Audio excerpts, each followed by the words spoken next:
Today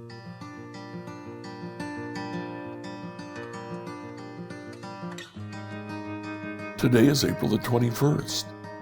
Today, who knows where to find wisdom?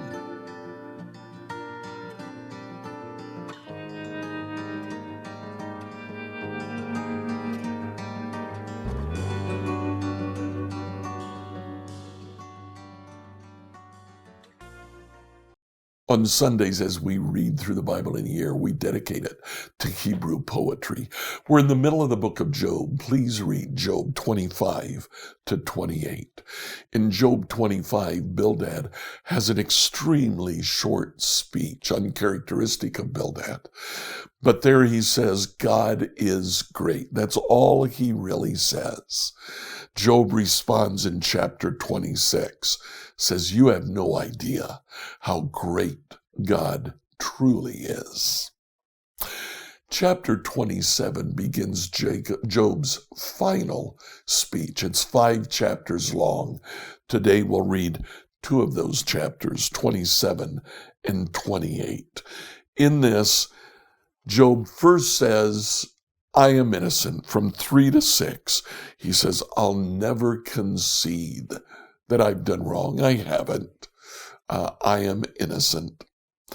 Verses 7 through 23, Job says, I understand that God will eventually punish the wicked.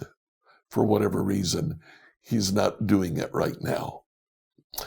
In chapter 28, first 11 verses, Job says, people know how to do many wonderful things. Mining, planting plants, irrigation. But in verse 12, but do people know where to find wisdom? Where can they find wisdom? No one knows where to find wisdom until he comes to verse 23. God alone understands the way to wisdom. That is what Job is looking for. His friends have not shown wisdom. Only God can show Job wisdom. Enjoy today as you read Job 25 through 28. Then Bildad the Shuhite replied, God is powerful and dreadful. He enforces peace in the heavens. Who is able to count his heavenly army? Doesn't the light shine on all the earth? How can a mortal be innocent before God? Can anyone born of a woman be pure? God is more glorious than the moon. He shines brighter than the stars. In comparison, people are maggots. We mortals are mere worms. Then Job spoke again. How you have helped the powerless, how you have saved the weak, how you have enlightened my stupidity. What wise advice have you offered? Where have you gotten all these wise sayings? Whose spirit speaks through you? The dead tremble, those who live beneath the waters. The underworld is naked in God's presence. The place of destruction is uncovered. God stretches the northern sky over empty space and hangs the earth on nothing. He wraps the rain in his thick clouds, and the clouds don't burst with the weight. He covers the face of the moon, shrouding it with his clouds.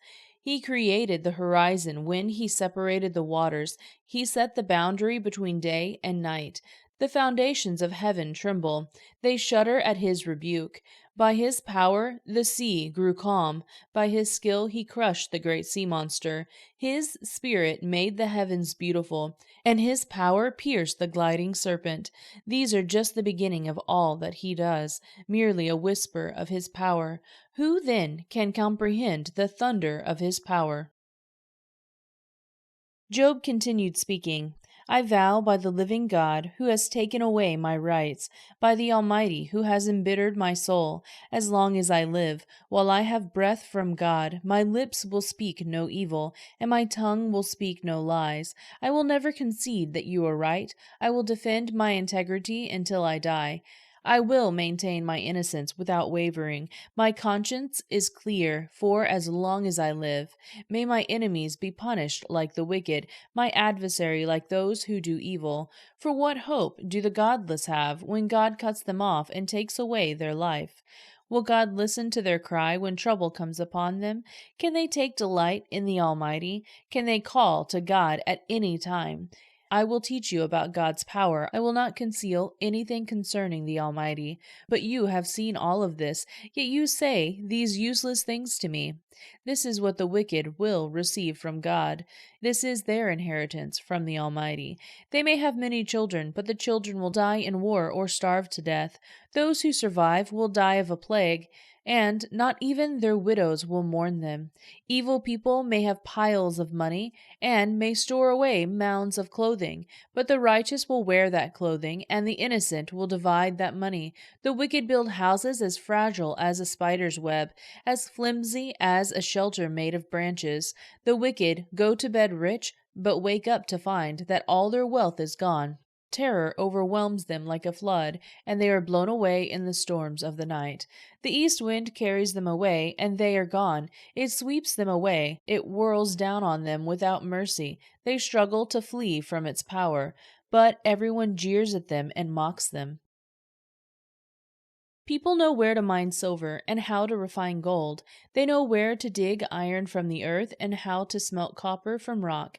They know how to shine light in the darkness and explore the furthest regions of the earth as they search in the dark for ore. They sink a mine shaft into the earth, far from where anyone lives. They descend on ropes, swinging back and forth. Food is grown on the earth above, but below the earth is melted as by fire. Here the rocks contain precious lapis lazuli, and the dust contains gold. These are treasures no bird of prey can see, no falcon's eye observe. No wild animal has walked upon these treasures. No lion has ever set his paw there. People know how to tear apart flinty rocks and overturn the roots of mountains. They cut tunnels in the rocks and uncover precious stones. They dam up the trickling streams and bring to light the hidden treasures. But do people know where to find wisdom? Where can they find understanding?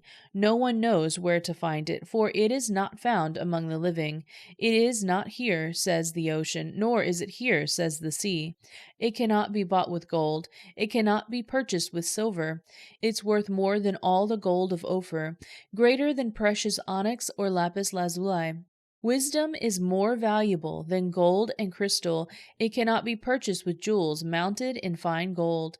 Coral and jasper are worthless in trying to get it. The price of wisdom is far above rubies. Precious peridot from Ethiopia cannot be exchanged for it. It is worth more than the purest gold. But do people know where to find wisdom? Where can they find understanding? It is hidden from the eyes of all humanity. Even the sharp-eyed birds of the sky cannot discover it. Destruction and death say, "We've heard only rumors of where wisdom can be found." God alone understands the way to wisdom. He knows where it can be found, for he looks throughout the whole earth and sees everything under the heavens. He decided how hard the wind should blow and how much rain should fall. He made the laws of the rain and laid out the path for the lightning. Then he saw wisdom and evaluated it. He set it in place and examined it thoroughly, and this is what he says to all humanity. The fear of the Lord is true wisdom. To forsake evil is real understanding. Scripture reading from the New Living Translation by Emily Herrera. Like, follow, and subscribe to this devotional on whatever platform you use to listen to it. Email your questions to us at questions@becomehope.com. Tomorrow, we see Saul get jealous.